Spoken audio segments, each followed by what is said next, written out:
Good morning, viewer. Welcome to our Globe TV. Here's the breaking news. Yes, Russia has already stationed a fast batch of tactical nuclear weapons in Belarus, Vladimir Putin says. Russia's president told a forum they would only be used if Russia's territory or state was threatened. The US government says there is no indication the Kremlin plans to use nuclear weapons to attack Ukraine. We don't see any indication that Russia is preparing to use a nuclear weapon, US Secretary of State Antony Blinken said after Mr. Putin's comments. Belarus is a key Russian ally and served as a launchpad for Mr. Putin's full-scale invasion of Ukraine in February last year. Mr. Putin said transferring the tactical nuclear warheads would be completed by the end of the summer, answering questions after a speech at the St. Petersburg International Economic Forum. Russia's president said the move was about containment and to remind anyone thinking of inflicting a strategic defeat on us. When asked by the forum's moderator about the possibility of using those weapons, he replied, "Why should we threaten the whole world? I have already said that the use of extreme measures is possible in case there is a danger to Russian statehood."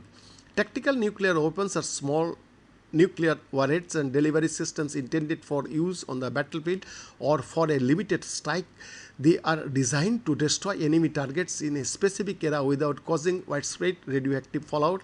The smallest tactical nuclear weapons can be 1 kiloton or less, producing the equivalent to 1,000 tons of explosive TNT. The largest ones can be as big as 100 kilotons. By comparison, the atomic bomb the US dropped in Hiroshima in 1945 was 15 kilotons. The Russian leader is due to meet African leaders in St. Petersburg after they visited Kyiv on Friday as part of a peace initiative they are presenting to both countries. However, while they were in the city, it came under Russian missile attack. South African President Cyril Ramaphosa called for a de-escalation on both sides and negotiation for peace. "We came here to listen and recognize what the people of Ukraine have gone through," he said. But Ukraine's President Volodymyr Zelensky said instead of making diplomatic overturns to Russia, it should be frozen out diplomatically to send a message that the international community condemned its invasion. Kyiv would not enter negotiation with Moscow while it still occupied Ukrainian territory, Mr. Zelensky said.